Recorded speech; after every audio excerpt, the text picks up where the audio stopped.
During the NFL playoffs this last weekend, one of the commentators referenced the Super Bowl from back in 2017. The Atlanta Falcons played the Evil Empire, also known as the New England Patriots, in Super Bowl 51.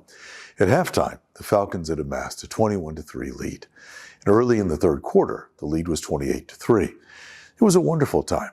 Order was restored in the universe, the angels were singing, there was peace on earth and goodwill toward men. But then it began. Darth Brady began the greatest comeback in Super Bowl history. And when all was said and done, the Patriots had won 34-28. That game is a fine illustration of a powerful principle that a great start doesn't guarantee a great finish. A great teenager doesn't guarantee a great adult. A great wedding doesn't guarantee a great marriage. A great graduation doesn't guarantee a great career. Maybe that's why that old obscure Latin phrase, carpe diem, really does have a mindset endorsed in the Bible. Seize the day. Seize this day. There is in the book of Proverbs, I think, a fine recipe for both a great start and a great finish. Proverbs 4, verse 25 beginning. Let your eyes look directly ahead. Let your gaze be fixed in front of you. Watch the path of your feet. In all your ways will be established. Do not turn to the left or to the right. It is wonderful, inspired advice that applies to a Christian life, a work life, a school life, a kind of focus, direction, resolve that I think really demands two or three things. First, you've got to take some initiative. You absolutely have to start. It just echoes the law of inertia. A body in motion tends to remain in motion, and a body at rest tends to remain in my recliner. That's just the way that works. Malcolm Forbes once said that vehicles in motion use their generators to charge their own batteries, but you can't recharge a battery when you're parked in the garage.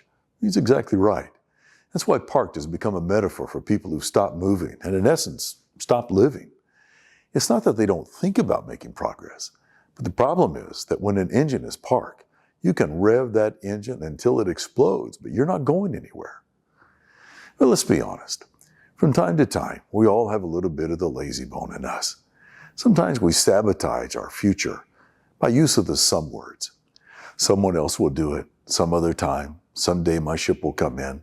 Someday someone will offer me the job of my dreams. Someday I'm going to be a better Christian. Someday is easy. Taking initiative is hard. We can find all kinds of excuses to pull to the side of the road and park our lives.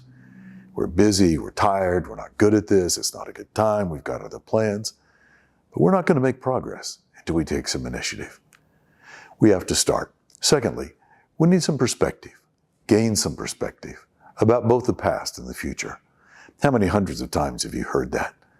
The past can be a problem. Paul talked about forgetting those things that are behind and looking forward. One of the favorite things I ever heard about the famous architect, Frank Lloyd Wright. He was 83 years old and was asked which of his architectural works was his most important. And his answer was, the next one. Don't you love that? 83 years old and looking forward. You know, maybe you awoke today and you carry some baggage. Maybe it's school baggage, personal baggage. We all need to remember that yesterday ended last night. And every day you get a fresh start, a new beginning. Maybe you woke to this day and your life has been kind of Teflon coated, just one success after another. Well, thank God for that. Celebrate and appreciate those good things. But then we've got to move on. I know there's a context here, but just consider the thought of the psalmist. This is the day the Lord has made. I'll rejoice and be glad in it. Take some initiative, gain some perspective, and then, third and finally, go all in. Go all in. At work, as a Christian, at school. You know, you reach a point where you make a decision. Am I going to just get by? Maybe I'll do a little better than that so I can feel good about myself. Or am I going to go all in? Especially in this Christian life. I'm going to go all in. I'm going to give it my very best. You know, nobody goes all in on everything, but everyone goes all in on something. So choose what matter. And for us, of course, first and foremost, that should be our Christian life. Think about that. What would your life look like if you went all in spiritually?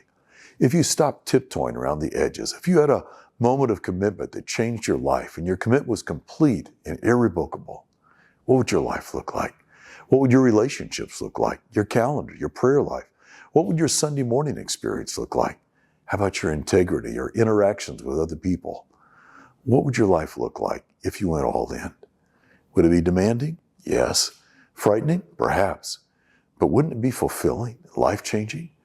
Your relationships would be deeper, your passion would be greater, your purpose would be clearer, your contentment in life would be higher. Would there be setbacks? Sure. Because we get comfortable in our routines, and our routines make us comfortable. Well, one final thing. You remember we lamented that the Falcons made a great start but failed to finish in Super Bowl 51? There's a great lesson on the other side of that equation, that like New England in that Super Bowl, you're never too far behind to make a comeback. 28-3 was a tough hill to climb, but it was doable. And no matter where you are today, we can all make progress provided we learn to take some initiative, gain some perspective, and go all in. Just a thought.